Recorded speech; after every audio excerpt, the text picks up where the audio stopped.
رشید احمد گنگوہی رحمۃ اللہ علیہ اور حضرت نانوتوی رحمۃ اللہ علیہ، ہمارے علماء دیوبند نے سن 1857 میں شاملی کے میدان میں جا کر کے یہ پلان بنایا اور وہاں جا کر کے فوج اڈوں پر حملہ کیا.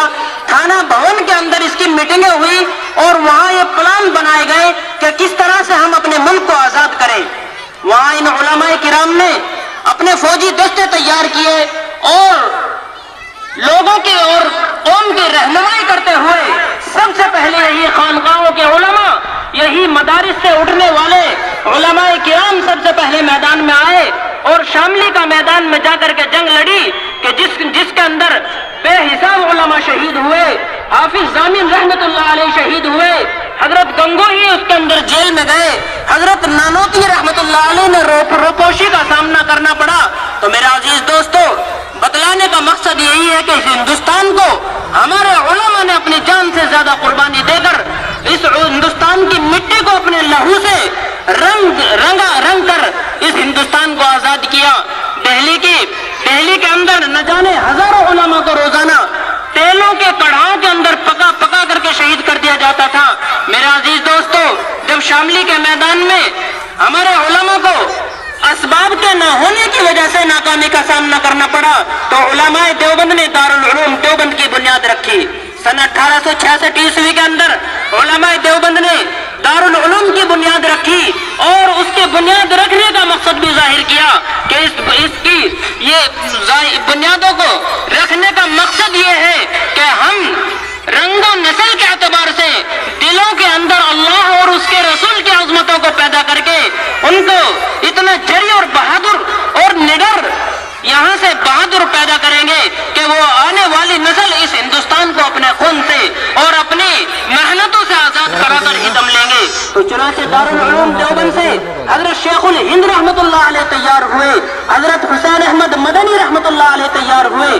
ہمارے علماء دیوبند نے پھر سے دوبارہ اس بیڑے کو اٹھا کر کے سن 1947 تک، میرے عزیز دوستو، اتنی قربانیاں ہیں کہ ان کو چند گھنٹوں میں اور چند منٹوں میں بیان کرنا ممکن ہی نہیں ہے. یہ تو ہمارا ایک پروگرام ہے مختصر سا، ہمیں اس میں مختصر سے اپنی تاریخ کو یاد رکھنا ہے کہ اس وطن کی قربانی کے اندر اگر علماء دیوبند کا کردار نہ ہوتا تو یہ ہندوستان کبھی آزاد نہ ہوتا. تو میرے عزیز دوستو، سن 1947 تک یہ ہندوستان علماء دیوبند نے اور برادران وطن نے مل کر کے اس کو آزاد کرایا، انگریزوں کی غلامی سے چھڑا کر کے. جب اس ہندوستان کو 1947 میں آزاد کرا کے علماء دیوبند اور برادران وطن کے بڑے بڑے لیڈروں نے، ڈاکٹر بھیم راؤ امبیڈکر اور مولانا ابوالکلام آزاد، حضرت مولانا حفظ الرحمان سیوہاروی رحمت اللہ علیہ نے اور نہ جانے کتنے علماء نے مل کر کے اس کی کمیٹی تیار کی اور اپنے ملک کا ایک آئین اور قانون بنانے کے لیے بیٹھے. اس میں تقریباً 2 سال 11 مہینے 18 دن لگے اس قانون کو بنانے میں. جب وہ قانون بن کر کے تیار ہو گیا تو 26 جنوری 1950 میں اس ملک کے اندر وہ قانون نافذ ہوا جو آج ہمارے ملک کے اندر نافذ ہے. وہ قانون کون سا قانون ہے؟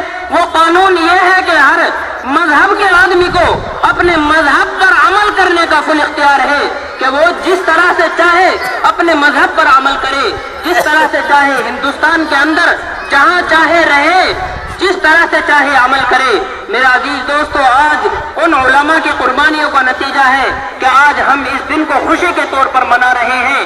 میرا عزیز دوستو، آج جو ہم یہ محسوس کر رہے ہیں، اس ملک کے اندر گھٹن محسوس کر رہے ہیں، یہ تو چند نفرتی ٹولے ہیں اور یہ چند